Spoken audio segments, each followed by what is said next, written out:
news এনি7ৰ দৰ্শকক এই মুহূৰ্তত জনাব বিচাৰিছোঁ এক ব্ৰেকিং নিউজ মেঘালয়ত ড্ৰাই ডে ঘোষণা কৰা হৈছে খ্ৰীষ্টমাছ আৰু নৱবৰ্ষত পূব খাচী পাহাৰত ড্ৰাই ডে ঘোষণা কৰা হৈছে খ্ৰীষ্টমাছ আৰু নৱবৰ্ষ ওচৰ চাপি অহাৰ লগে লগে মেঘালয় চৰকাৰে 24 আৰু 25 ডিচেম্বৰ 2022 আৰু 1 জানুৱাৰী 2023 লৈকে ড্ৰাই ডে হিচাপে ঘোষণা কৰিছে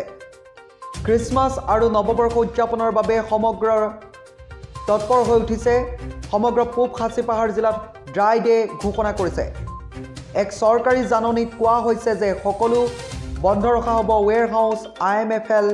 অফ আৰু আন দোকানসমূহ হোম ডেলিভাৰী লাইচেঞ্চাৰী কেণ্টিন আৰু আউটষ্টিল দুয়োটা বন্ধ থাকিব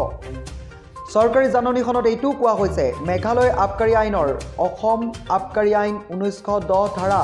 52 একৰ দ্বাৰা গৃহীত অনুসৰি প্ৰদান কৰা ক্ষমতা প্ৰয়োগ কৰি এই বন্ধ ৰখা হৈছে ইছমান লালু IS উপায়ুক্ত পূব খাচী পাহাৰে এই জাননীখন প্ৰকাশ কৰিছে পুনৰবাৰ জনাইছোঁ মেঘালয়ত ড্ৰাই ডে ঘোষণা কৰা হৈছে